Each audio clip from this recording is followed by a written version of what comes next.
Hay una habitación detrás de la pared. Estas 5 palabras iban a revolucionar los últimos 100 años de la arqueología egipcia. Pero en ese momento, el doctor Ahmed Hassan, al escuchar esta frase resonar en los oscuros pasillos de la Gran Pirámide, se quedó completamente paralizado, porque quien pronunciaba estas palabras era solo un niño de 5 años que estaba de pie a su lado. Mateo había entrado por primera vez en su vida al interior de una pirámide. No sabía qué era la arqueología. Apenas estaba aprendiendo a leer y escribir, pero su pequeño dedo señalaba una de las paredes de piedra de la gran galería. Esa pared era exactamente igual a todas las demás. No tenía ninguna característica especial. No tenía ninguna marca. Yo puse las piedras ahí, dijo Mateo. Su voz era apenas un poco más alta que un susurro. Sí, yo las puse, lo recuerdo. El doctor Hassan había visto muchas cosas en sus más de 30 años de carrera. Momias falsas, mapas del tesoro inventados, turistas que se creían la reencarnación de Cleopatra. Pero esto era muy diferente. Había algo distinto en los ojos del niño.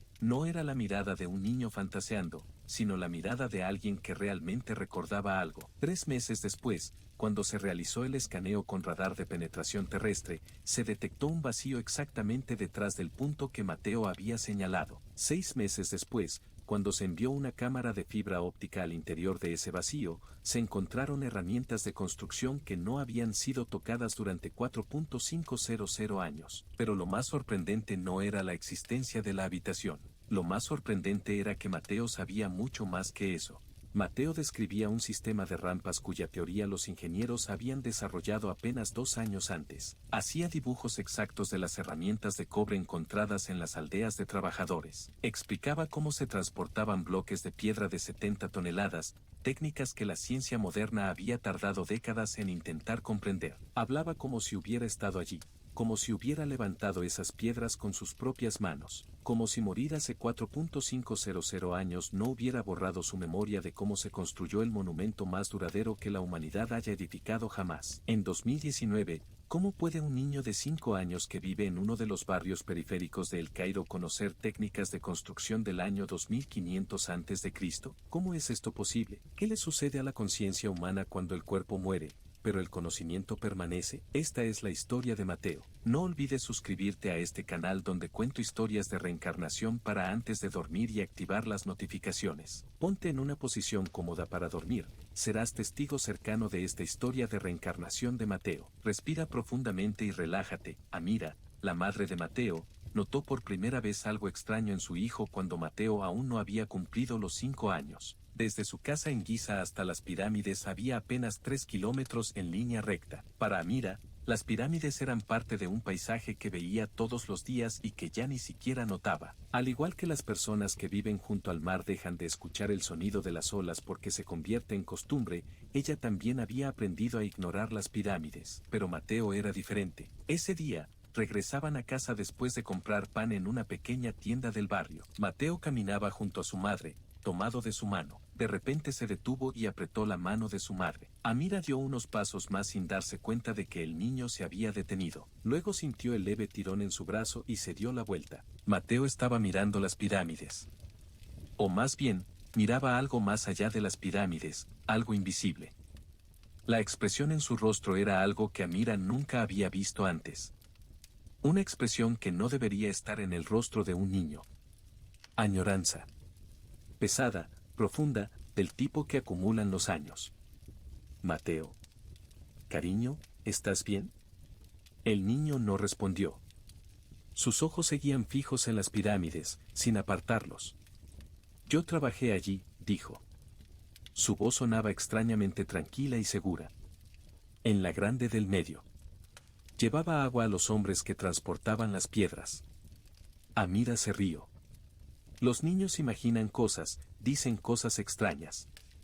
Probablemente Mateo había captado algo de algún dibujo animado o de algún programa de televisión. Ah, sí, dijo Amira con ligereza. Vamos a casa, debes estar cansado. Pero Mateo no se movió. Se volvió hacia su madre y Amira, al ver la expresión en los ojos de su hijo, se sorprendió mucho. No era la mirada de un niño que fantasea.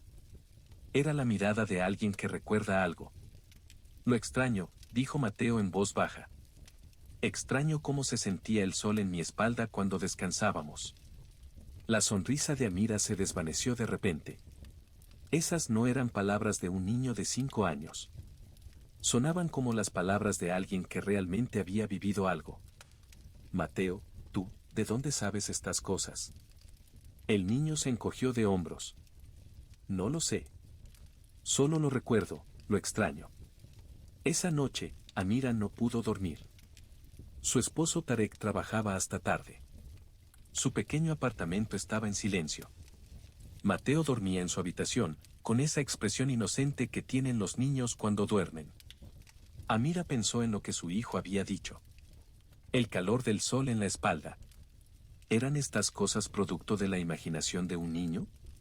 ¿O era algo más? Amira era profesora de matemáticas.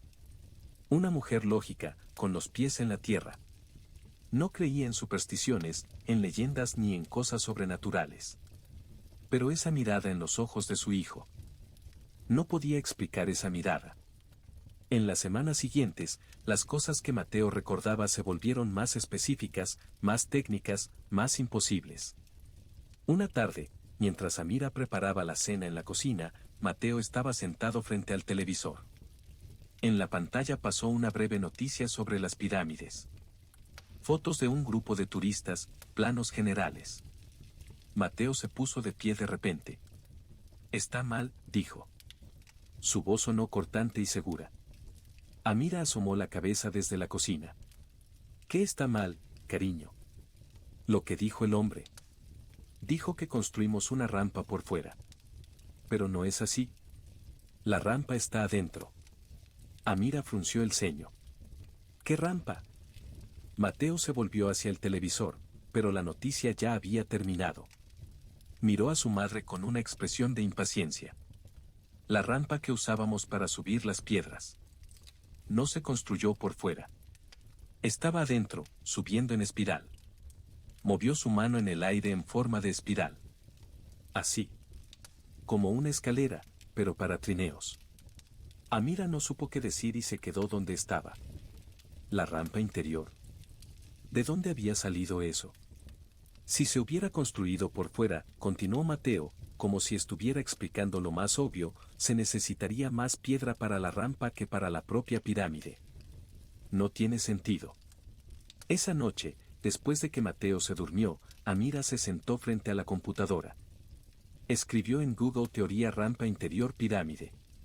Los resultados aparecieron en la pantalla y Amira notó que sus manos comenzaban a temblar. En 2017, el arquitecto francés Jean-Pierre Houdin había publicado una teoría revolucionaria que proponía exactamente lo que Mateo había descrito.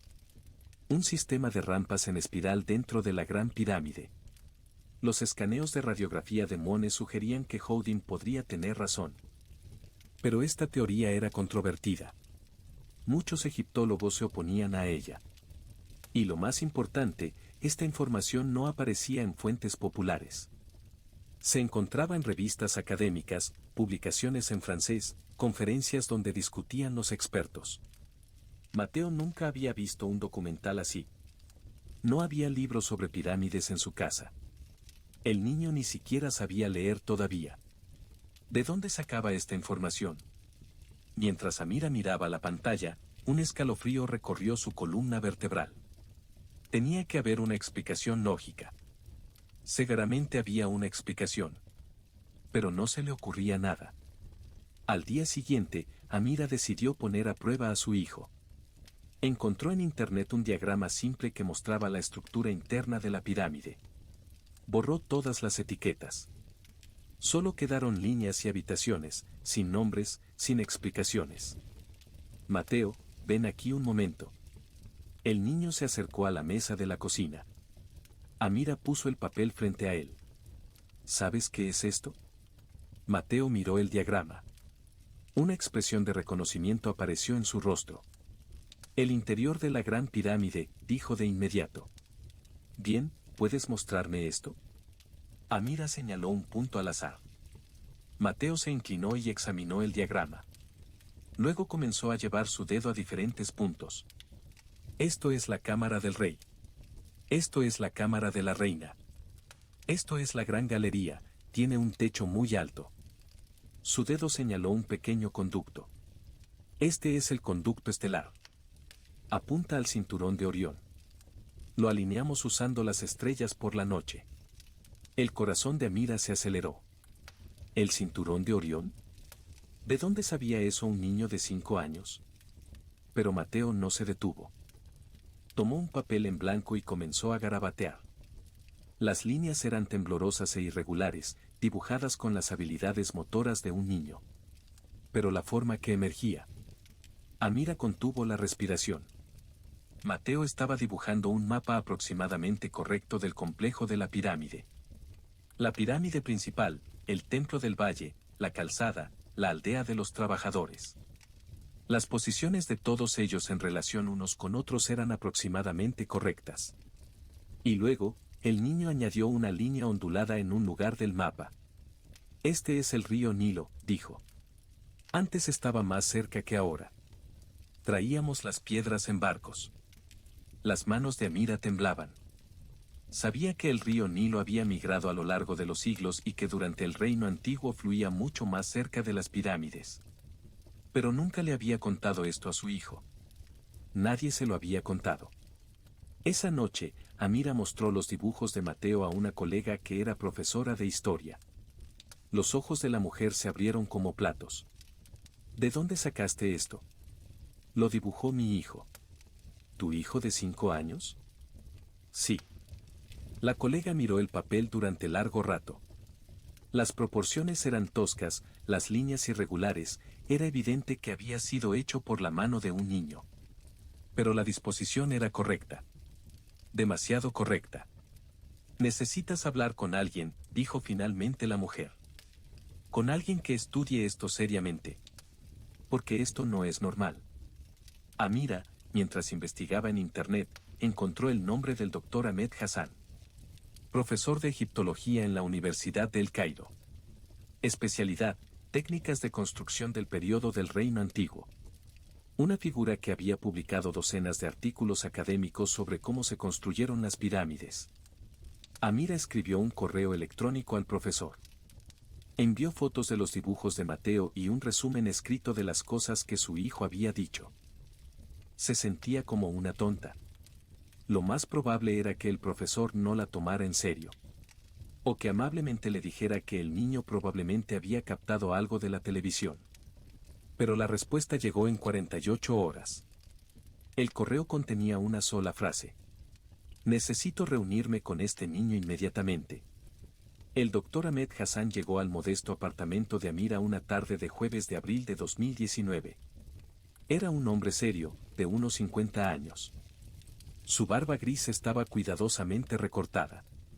Sus ojos miraban con agudeza detrás de sus gafas de montura metálica. Llevaba un maletín lleno de fotografías, diagramas y artículos académicos. Mateo estaba sentado en el sofá de la sala. Balanceaba las piernas nerviosamente. Era pequeño para tener 5 años. Su cabello oscuro le caía sobre la frente. Llevaba una camiseta azul con un personaje de dibujos animados. Tenía puestos unos zapatos deportivos gastados. Parecía cualquier niño egipcio. Hasta que empezó a hablar. El Dr. Hassan comenzó suavemente. Le mostró a Mateo una fotografía de la Gran Pirámide tomada desde lejos. ¿Reconoces este lugar? Mateo asintió con la cabeza. Sí, estuve allí, ayudé a construirla. ¿Puedes contarme cómo se construyó? Los ojos de Mateo se enfocaron en un punto distante. Cuando comenzó a hablar, su voz cambió ligeramente. No fue un cambio dramático, pero Amira lo notó. Una voz más madura, más segura. No arrastrábamos las piedras por una rampa exterior, dijo Mateo. Eso llevaría demasiado material y demasiado tiempo. Construimos la rampa por dentro. Sube dando vueltas. Movió su mano en espiral hacia arriba. Como una escalera de caracol, pero para trineos. El Dr. Hassan se inclinó hacia adelante. ¿Qué tan ancha era esta rampa? Mateo pensó un momento. Lo suficientemente ancha para que 2 hombres caminaran uno al lado del otro mientras tiraban de un trineo. Quizás 3 codos. Las cejas del Dr. Hassan se levantaron. Mateo había usado la palabra codo. La unidad de medida del antiguo Egipto. No se enseñaba en las escuelas primarias. No era algo que los niños aprendieran casualmente de la televisión.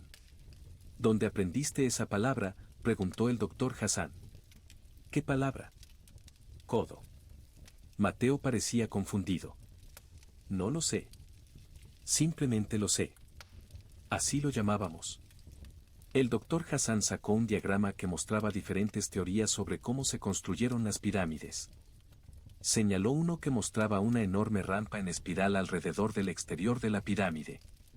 ¿Es esto lo que recuerdas? Mateo negó con la cabeza con decisión. No, eso está mal. La rampa está adentro. Si la construyes afuera así, necesitas más piedra para la rampa que para la pirámide. Eso no tiene ningún sentido. La mano del doctor Hassan temblaba ligeramente mientras tomaba notas, estaba asombrado. Mateo había articulado exactamente las críticas que los ingenieros modernos habían planteado contra la teoría de la rampa exterior. Háblame de las herramientas, dijo el doctor Hassan. El rostro de Mateo se iluminó. Teníamos cinceles de cobre. No eran muy fuertes. Había que golpear el mismo lugar muchas veces. Y usábamos bolas de dolerita para golpear el granito. El cobre es demasiado blando para el granito. Se necesita algo más duro.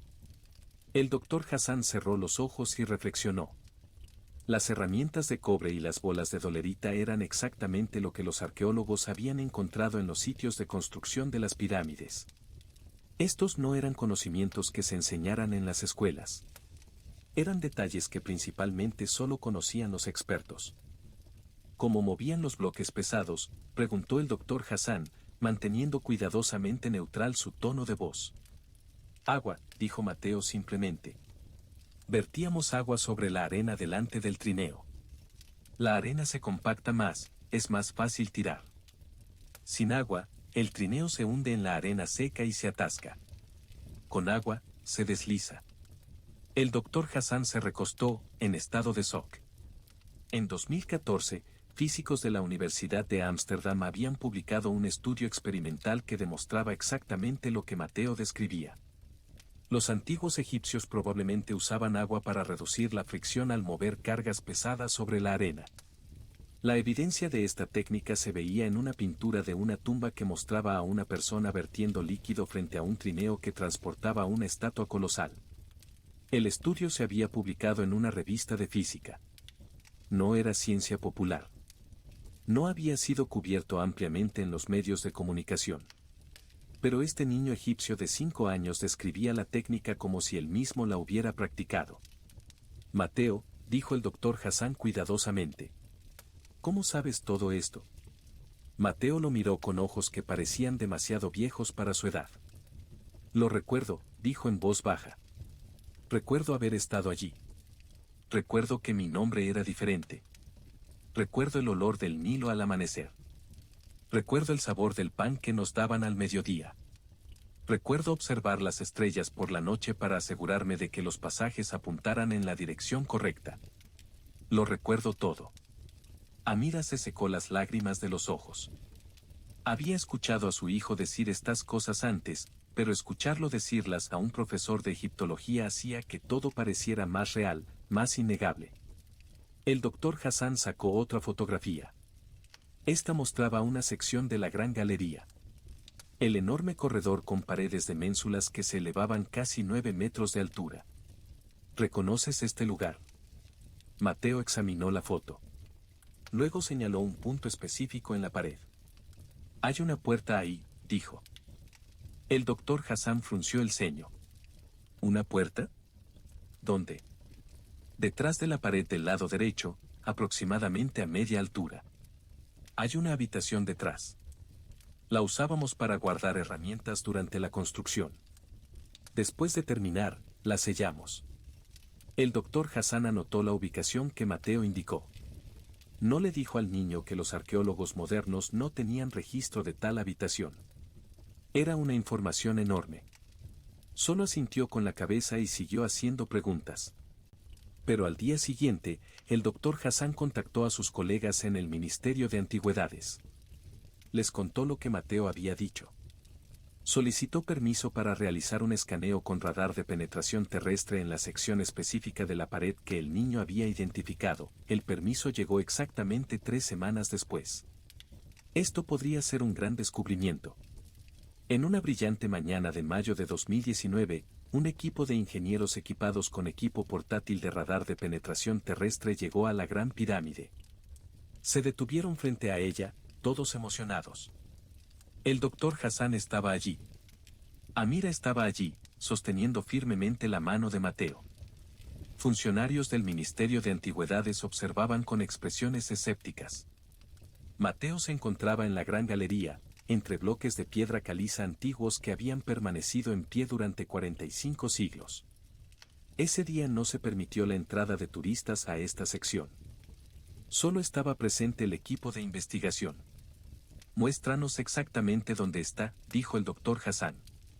Mateo caminó a lo largo de la pared este de la gran galería. Su pequeña mano trazó las piedras. Luego se detuvo. «Aquí», dijo. «La puerta está detrás de aquí. Aproximadamente a esta altura». Se estiró para indicar una altura justo por encima de la cabeza de un adulto. Los ingenieros posicionaron su equipo. El radar envió ondas electromagnéticas a la pared, midiendo el tiempo que tardaban las ondas en rebotar. Los diferentes materiales reflejan las ondas de manera diferente. La piedra sólida muestra un patrón. El espacio vacío muestra otro. Realizaron el escaneo 3 veces para estar seguros. Los resultados aparecieron en la pantalla de un ordenador portátil. El doctor Hassan miró los datos. Su rostro se volvió completamente pálido. Había un vacío detrás de la pared. Exactamente donde Mateo había señalado. El vacío medía aproximadamente 2 metros por 3 metros. No era natural. El patrón del radar indicaba que era una habitación construida deliberadamente. Uno de los funcionarios del ministerio dio un paso adelante. ¿Qué significa esto? El doctor Hassan habló lenta y cuidadosamente. Significa que hay una habitación previamente desconocida detrás de esta pared. Y este niño nos dijo exactamente dónde encontrarla. El funcionario miró a Mateo, que permanecía en silencio junto a su madre, luciendo pequeño y ordinario con su camiseta azul y sus zapatos deportivos gastados. «¿Cómo lo supiste?», susurró el funcionario. Mateo se encogió de hombros. «Lo recuerdo. Estuve allí cuando la sellamos. Primero pusimos las herramientas dentro. Luego colocamos las piedras tan cuidadosamente que no puedes verlas juntas a menos que sepas dónde mirar». El doctor Hassan se arrodilló junto a Mateo y abrió su cuaderno de notas. «¿Qué tipo de herramientas?». «Cinceles de cobre, mazos de madera, cuerdas de medición, plomadas, una escuadra de madera para comprobar las esquinas, y jarras para agua. Siempre necesitábamos agua. Tanto para beber como para mojar la arena al mover las piedras». Esta descripción coincidía con los contenidos de otros depósitos de herramientas que los arqueólogos habían encontrado en sitios del Reino Antiguo. Pero esta habitación nunca había sido abierta en tiempos modernos. Si Mateo tenía razón sobre el contenido, proporcionaría evidencia arqueológica prístina de las técnicas de construcción. Pero había un problema. Abrir la habitación requeriría perforar los bloques de piedra caliza. Obtener el permiso llevaría meses. Se necesitaría una planificación cuidadosa para evitar dañar la estructura. El gobierno egipcio se movía lentamente en estos asuntos. El doctor Hassan decidió probar el conocimiento de Mateo de otras maneras. La aldea de los trabajadores en Giza era el antiguo asentamiento donde vivían los constructores de las pirámides. El área no estaba en la típica ruta turística. Se requería un permiso especial para visitarla. La mayoría de los egipcios nunca la había visto. 3 días después, estaban de pie entre los restos de paredes de adobe y los antiguos hogares donde los trabajadores habían cocinado sus comidas hace 4.500 años. El doctor Hassan señaló un edificio largo y estrecho. «¿Qué es esto?». Mateo caminó alrededor de la estructura, examinándola. «Esto es la panadería. Aquí hacían pan para los trabajadores. Miles de hogazas cada día. Usaban hornos de arcilla. Señaló las depresiones circulares en el suelo. Los hornos estaban aquí. La evidencia arqueológica confirmaba que la estructura había sido efectivamente una panadería a gran escala. Las depresiones circulares eran restos de moldes de pan. El doctor Hassan señaló con el dedo otra área. Y ahí está el lugar de procesamiento de pescado, dijo Mateo. Traían pescado del Nilo, lo secaban, lo salaban. Los trabajadores siempre necesitaban comida. Miles de hombres trabajaban en la pirámide. No eran esclavos. Les pagaban con comida y cerveza.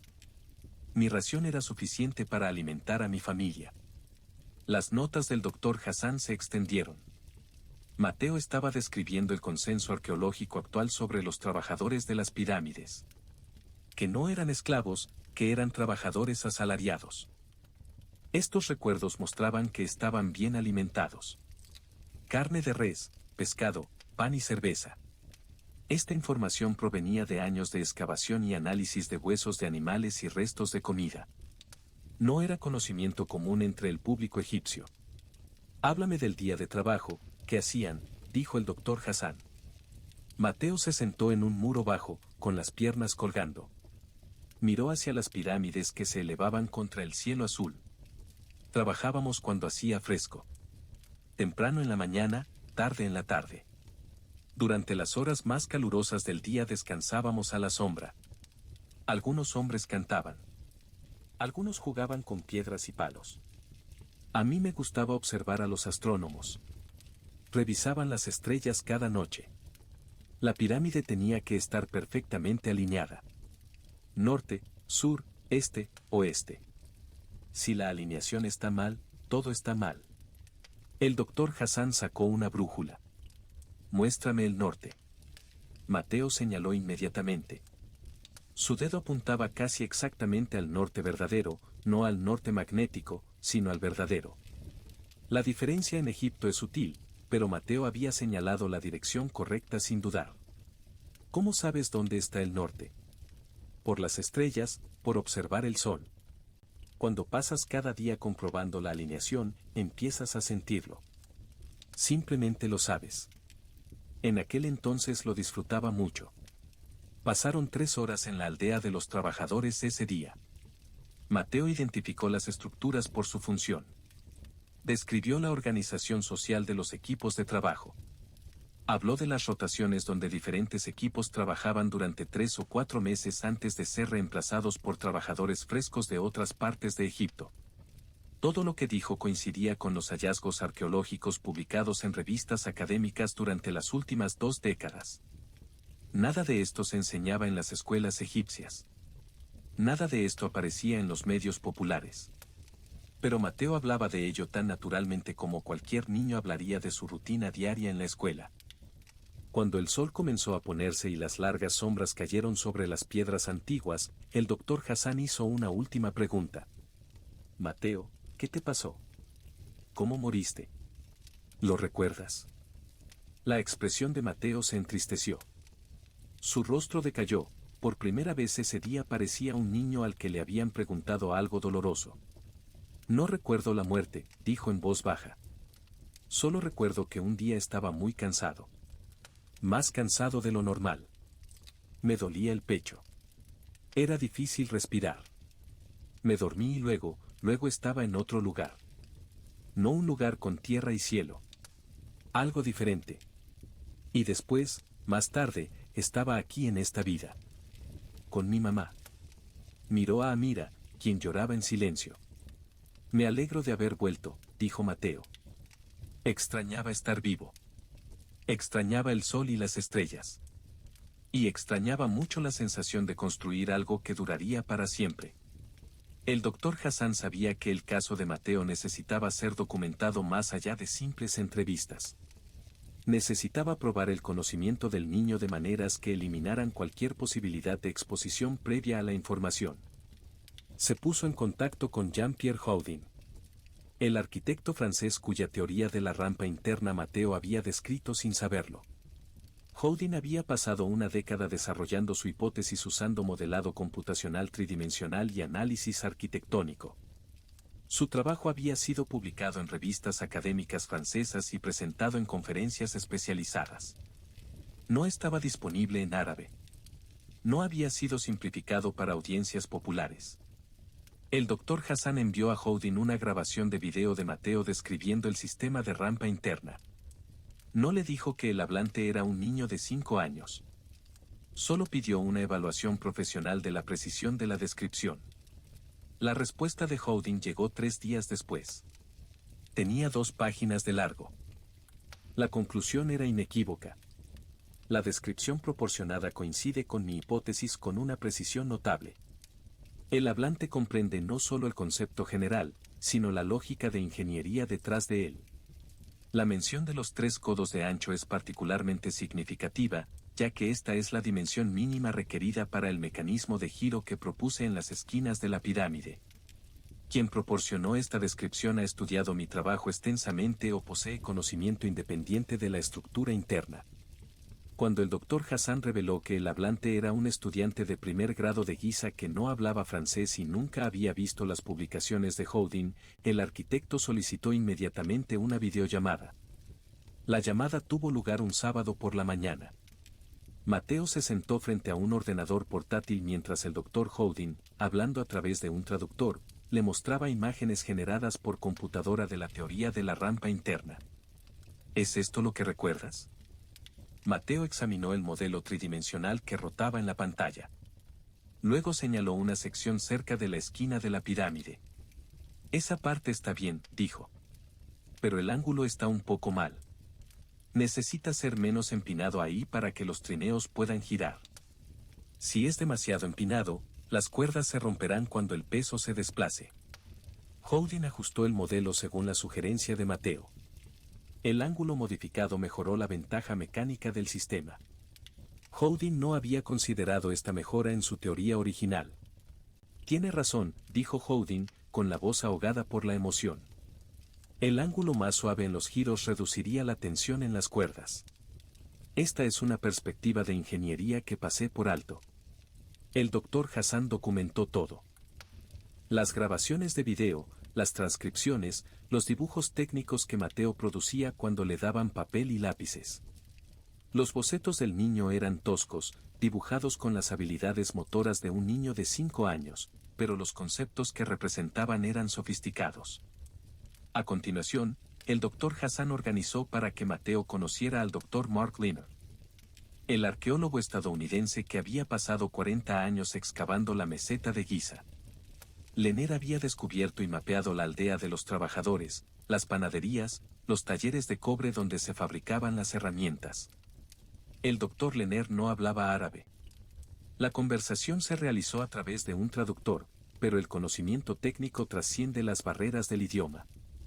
Lehner mostró a Mateo fotografías de herramientas de cobre encontradas durante las excavaciones. Mezcló herramientas auténticas del reino antiguo con reproducciones de otros periodos y otras culturas. Le pidió a Mateo que identificara cuáles pertenecían a los constructores de las pirámides. Mateo clasificó las fotografías rápida y confiadamente. Seleccionó 7 imágenes. Las 7 eran herramientas auténticas de la cuarta dinastía. Rechazó 2 que Lehner había incluido como controles. Una era una herramienta de la Edad del Bronce de Mesopotamia. La otra era una herramienta egipcia del Reino Medio, de 1000 años después de las pirámides. ¿Cómo lo supiste?, preguntó Lehner a través del traductor. El peso de esa está mal, dijo Mateo, señalando la herramienta mesopotámica. Demasiado pesada para ser de cobre. Debe ser de bronce. Y el diseño del mango de esa es diferente. Nosotros no hacíamos los mangos así. Los nuestros eran más simples porque teníamos que hacer miles de ellos. Lehner se recostó y sacudió la cabeza con asombro, comenzando a escuchar más atentamente. La diferencia en el diseño del mango era sutil, visible solo mediante un examen cercano de los artefactos. Era un detalle mencionado en artículos académicos especializados, no en libros populares. Pero la prueba más dramática llegó cuando el Dr. Hassan llevó a Mateo dentro de la Gran Pirámide por la noche, cuando no había turistas y el sitio estaba cerrado al público. Se había obtenido un permiso especial del Ministerio de Antigüedades para este experimento. Se encontraban en la cámara del rey, la habitación revestida de granito en el corazón de la pirámide. La cámara estaba vacía excepto por el enorme sarcófago tallado de un solo bloque de granito rojo. «Háblame de esta habitación», dijo el doctor Hassan. Mateo caminó lentamente por la cámara, sus pasos resonando. Tocó las paredes suavemente, con reverencia. «Estábamos muy orgullosos cuando terminamos esta habitación», dijo en voz baja. «Los bloques de granito vinieron de Asuán. Viajaron en barcazas por el Nilo. Cada bloque pesaba más de 70 toneladas. Usamos la rampa interna para subirlos nivel por nivel. Solo transportar el granito tomó meses. Luego quedaba cortar y colocar los bloques perfectamente. Sin mortero. Las juntas tan apretadas que no puedes meter un cuchillo entre las piedras». Señaló al techo. «Cada uno de esos bloques sobre nosotros pesa 50 toneladas. Hay 9 capas de bloques de granito sobre esta cámara, para soportar el peso de toda la piedra de arriba. Los llamábamos cámaras de descarga. Distribuyen el peso para que el techo no colapse». El doctor Hassan sabía que las cámaras de descarga existían, pero solo se podía acceder a ellas a través de un estrecho conducto descubierto en tiempos modernos. No eran visibles desde la cámara del rey. No había manera de que Mateo las hubiera visto. «¿Cómo sabes sobre las cámaras de descarga?» «Ayudé a colocar los bloques para las 2 primeras capas», dijo Mateo. «Fue muy difícil. Los bloques eran muy pesados. Teníamos que ser extremadamente cuidadosos. Un error y toda la estructura podría colapsar». El arquitecto revisaba cada bloque 3 veces antes de colocarlo. El arquitecto. Mateo hablaba del diseñador de la pirámide no como una figura legendaria, sino como una persona real, alguien con quien había trabajado. «¿Recuerdas el nombre del arquitecto?», preguntó el doctor Hassan, con el pulso acelerado. Mateo pensó durante un largo momento. Luego sacudió la cabeza con frustración. «Recuerdo su cara. Recuerdo su voz. Pero el nombre, es como si estuviera detrás de una pared en mi mente. No puedo alcanzarlo. Lo siento». El doctor Hassan lo consoló diciéndole que no había problema. Los investigadores de la memoria que estudiaban casos como este habían notado que los nombres propios eran a menudo los primeros detalles en desvanecerse. Los niños recordaban eventos, emociones, conocimiento técnico, pero los nombres personales frecuentemente permanecían inaccesibles. Aún así, lo que Mateo recordaba era asombroso en su especificidad y precisión. 6 meses después del escaneo inicial con radar, en noviembre de 2019, el Ministerio de Antigüedades concedió permiso para investigar el vacío detrás de la pared de la Gran Galería. Un equipo internacional de arqueólogos, ingenieros y conservadores se reunió en Giza.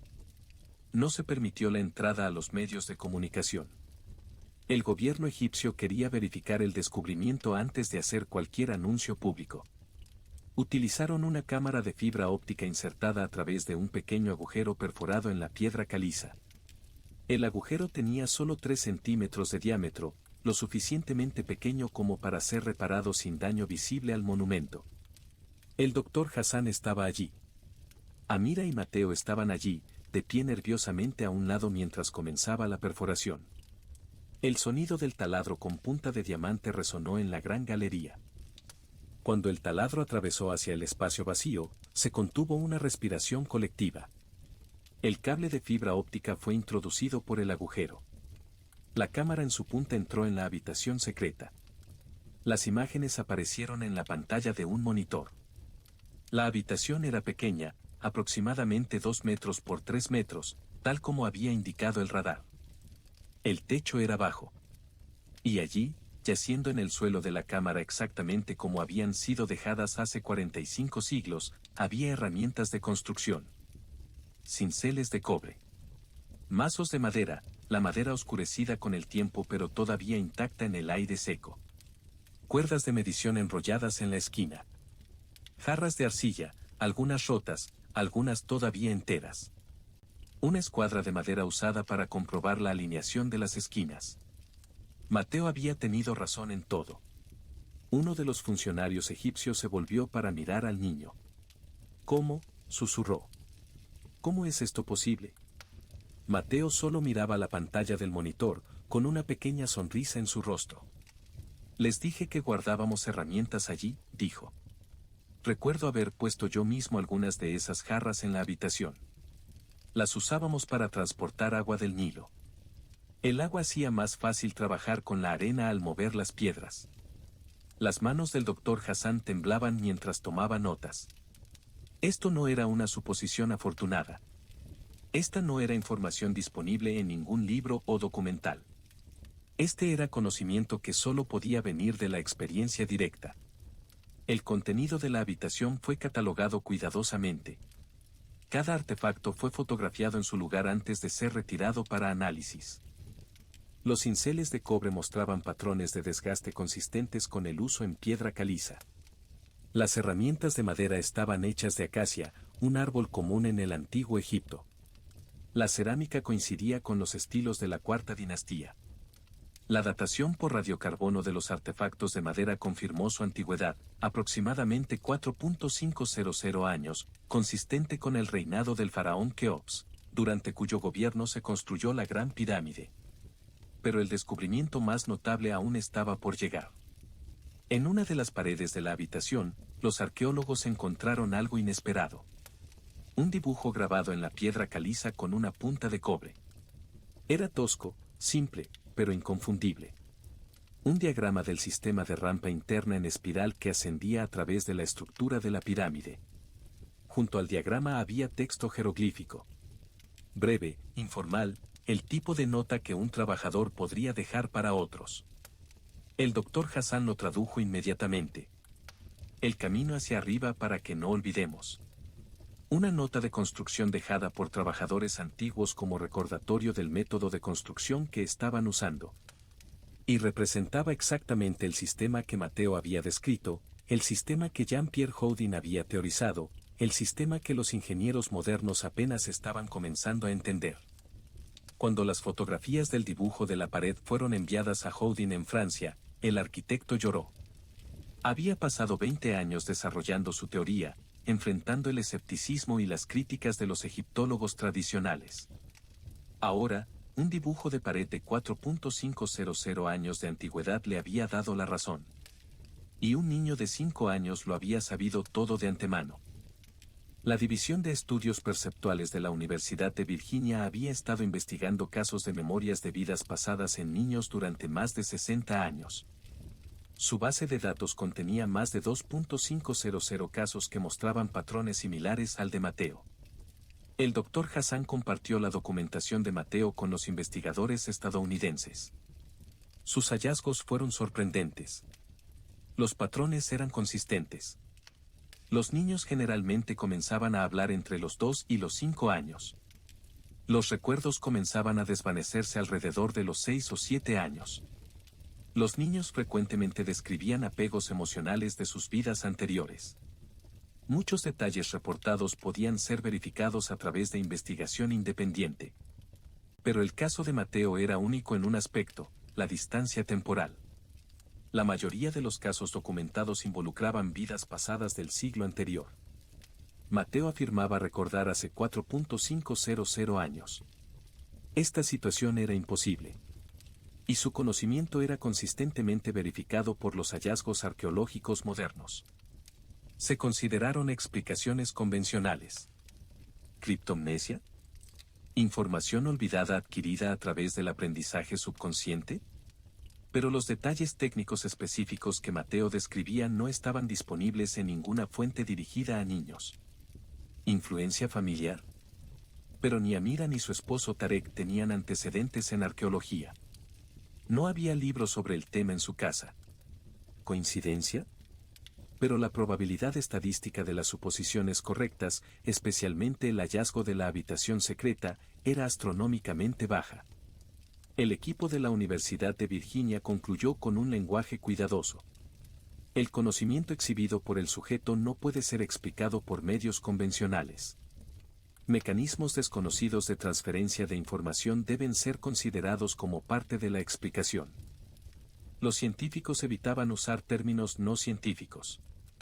La palabra reencarnación no aparecía en los informes oficiales. Pero lo que Mateo decía era simple. Recuerdo.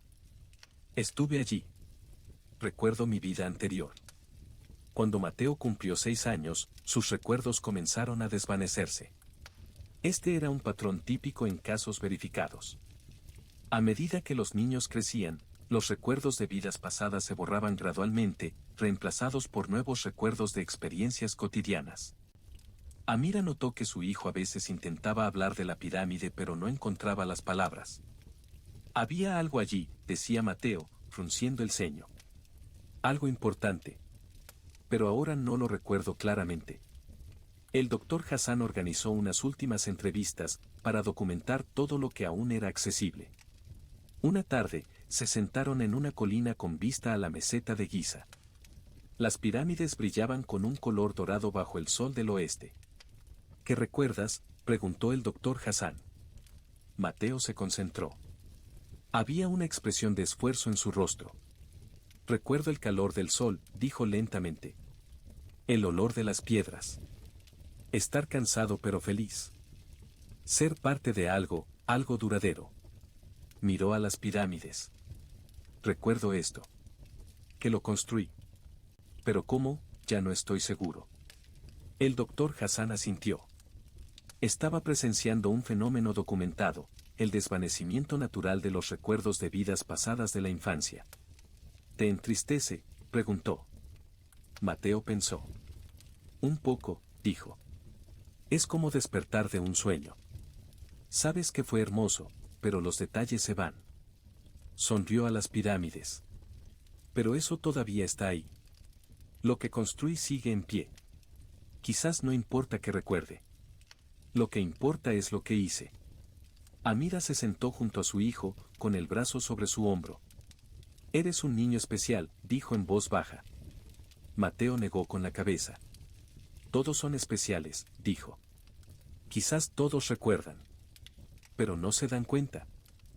En 2020, el descubrimiento de la habitación secreta fue finalmente anunciado al público. La noticia se extendió por todo el mundo.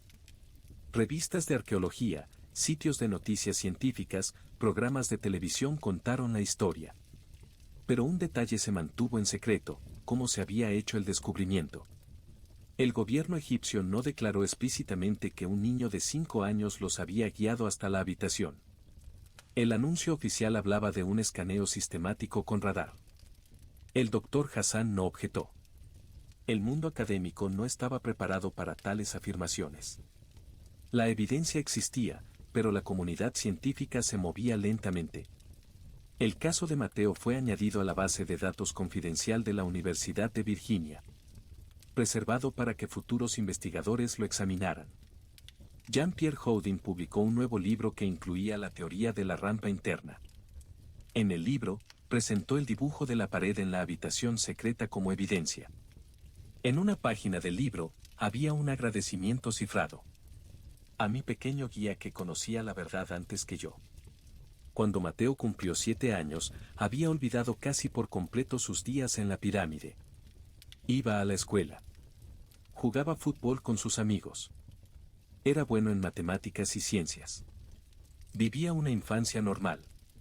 A veces, cuando miraba las pirámides, sentía una leve añoranza. Una familiaridad que no podía explicar. Pero los detalles se habían ido. Los cinceles, las cuerdas, la rampa, el calor del sol en su espalda.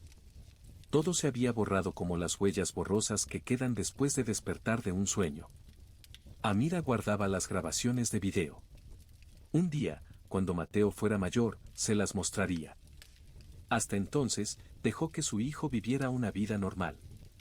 Algunos secretos se desvanecen con el tiempo. Pero algunos están grabados en piedra. Y las pirámides seguían allí. Lo que Mateo una vez había ayudado a construir, ahora, 4.500 años después, seguía elevándose sobre las arenas del desierto. Para siempre. ¿Qué nos dice la historia de Mateo? Quizás que la conciencia humana puede ser independiente del cuerpo. Que la muerte puede no ser un final, sino una transición. que el conocimiento y la experiencia pueden de alguna manera ser transferidos. O quizás algo completamente diferente. Quizás capacidades del cerebro que aún no entendemos. Conocimiento arquetípico almacenado en las profundidades del inconsciente colectivo. Transferencia de información a nivel cuántico. La ciencia aún no da respuestas definitivas. Pero algunas preguntas son más valiosas que las respuestas. ¿Qué le sucede a la conciencia cuando el cuerpo muere? ¿Pueden los recuerdos trascender el tiempo? ¿Puede el conocimiento del pasado ser llevado al futuro? Mateo no hizo estas preguntas. Él simplemente recordó. Y lo que recordó resolvió un misterio de 4.500 años. ¿Dónde está escondido el próximo misterio? Quizás en la memoria de un niño. Quizás en tu memoria. La conciencia humana sigue siendo uno de los mayores misterios del universo. Los neurocientíficos entienden cada vez mejor cómo funciona el cerebro. Las señales eléctricas de las neuronas, los mensajes químicos de los neurotransmisores, las diferentes funciones de las diferentes regiones del cerebro. ¿Pero qué es la conciencia? ¿Qué es la experiencia? ¿De dónde viene el sentido del yo? Estas preguntas han ocupado a pensadores desde los filósofos de la antigua Grecia hasta los físicos cuánticos modernos. Y casos como el de Mateo hacen estas preguntas aún más complejas. Los investigadores de la Universidad de Virginia han estado estudiando este fenómeno durante más de 60 años. Los estudios que comenzaron con Ian Stevenson y continuaron con Jem Tucker han documentado más de 2.500 casos. Los patrones son consistentes. Los niños generalmente comienzan a hablar de sus vidas anteriores poco después de empezar a hablar, entre los 2 y los 4 años. Los recuerdos son típicamente específicos, nombres, lugares, eventos, a veces formas de muerte. En muchos casos, los detalles que el niño describe pueden ser verificados mediante investigación independiente. Los recuerdos generalmente comienzan a desvanecerse alrededor de los 6 o 7 años. El caso de Mateo se ajusta a estos patrones, con una excepción, la distancia temporal. En la mayoría de los casos documentados, las vidas pasadas que los niños recuerdan son de unas pocas décadas, como máximo unos pocos siglos atrás. Mateo afirmaba recordar hace 4.500 años. Y su conocimiento era verificable. ¿Qué significa esto? Los científicos son cautelosos. Evitan sacar conclusiones definitivas. Pero los datos están ahí. Y las preguntas esperan respuesta. La Gran Pirámide es la única de las 7 maravillas del mundo antiguo que ha llegado hasta nuestros días. Ha estado en pie en la meseta de Giza durante 4.500 años. Ha sobrevivido terremotos, guerras, invasiones, el auge y la caída de imperios. Cómo fue construida ha sido objeto de curiosidad durante siglos. Los historiadores, arqueólogos e ingenieros tienen diversas teorías. La teoría de la rampa exterior fue popular durante mucho tiempo. Una rampa masiva en espiral alrededor del exterior de la pirámide, con las piedras siendo arrastradas hacia arriba por esta rampa. Pero los cálculos eran problemáticos. Tal rampa requeriría más material que la propia pirámide. La teoría de la rampa interna de Jean-Pierre Houdin ofrecía una solución más elegante. La rampa estaba construida dentro de la pirámide, como parte de la estructura misma. Las piedras eran transportadas desde el interior. Los escaneos de radiografía de Mones habían detectado vacíos inexplicables dentro de la pirámide. Parecían apoyar la teoría de Houdin. Y luego se encontró la habitación secreta que Mateo había mostrado. El dibujo de la pared en la habitación representaba el sistema de rampa interna. Una nota de construcción de 4.500 años de antigüedad. El camino hacia arriba para que no olvidemos. Los trabajadores antiguos de alguna manera sabían que sus métodos serían olvidados en el futuro y necesitarían ser redescubiertos. Y dejaron una nota. Esa nota, junto con la memoria de un niño, resolvió el misterio de los siglos. Durante mucho tiempo, se pensó que las pirámides fueron construidas por esclavos. Las películas de Hollywood reforzaron esta imagen. Supervisores haciendo chasquear látigos, esclavos encadenados, condiciones de trabajo despiadadas. Pero la evidencia arqueológica pinta un cuadro diferente. La excavación de la aldea de los trabajadores reveló que los constructores de las pirámides no eran esclavos. Eran trabajadores asalariados. Artesanos, agricultores, maestros que venían de todos los rincones de Egipto. Trabajaban en las pirámides durante los meses en que el Nilo se desbordaba y la agricultura no era posible. Estaban bien alimentados. El análisis de los huesos muestra que consumían carne de res, pescado, pan y cerveza. Incluso se han encontrado huesos fracturados que fueron tratados. Recibían atención médica. Vivían con sus familias. Hay rastros de mujeres y niños en la aldea de los trabajadores. Hornos, talleres de cerámica, evidencia de vida cotidiana. Y lo más importante, trabajaban con orgullo. Las inscripciones de las tumbas revelan los nombres que los trabajadores daban a sus equipos, los amigos de Keops, los borrachos de Menkaure. Estos no son nombres de esclavos. Son nombres de personas orgullosas de su trabajo. Mateo también había dicho esto. No éramos esclavos. Nos pagaban. Buena comida. Mi ración era suficiente para alimentar a mi familia. Y lo más importante, extrañaba la sensación de construir algo que duraría para siempre. Orgullo. Propósito. Significado. Las pirámides no eran solo montones de piedra. Eran el esfuerzo colectivo de una civilización. Miles de personas, a lo largo de generaciones, reuniéndose para un solo propósito. Y ese esfuerzo sigue en pie 4.500 años después. Los físicos dicen que el tiempo es relativo. La teoría de la relatividad de Einstein demostró que el tiempo fluye de manera diferente dependiendo de la velocidad y la masa. Pero el tiempo que experimentamos es diferente. Tiempo subjetivo. El tiempo de los recuerdos. Un minuto a veces pasa como horas, a veces como segundos. Los momentos felices pasan volando, los momentos dolorosos se alargan. ¿Y los recuerdos?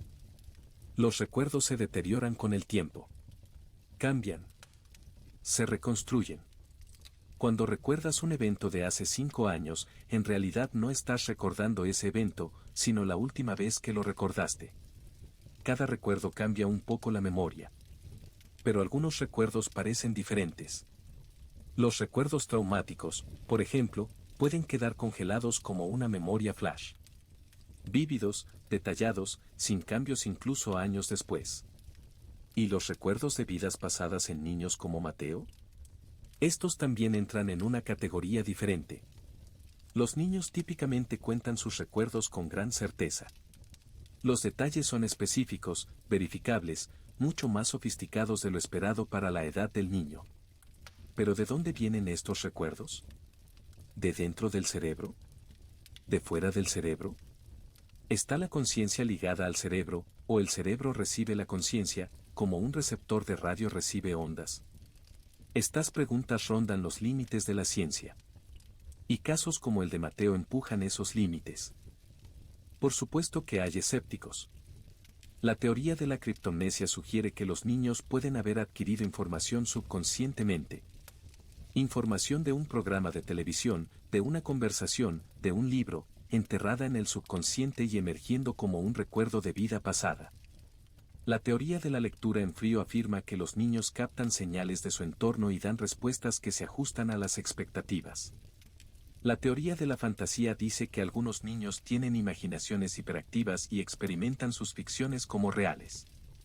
Todas estas teorías pueden explicar algunos casos. Pero no todos. El conocimiento de Mateo sobre la ubicación de la habitación secreta no puede explicarse por criptomnesia. Esa información no existía en ninguna parte.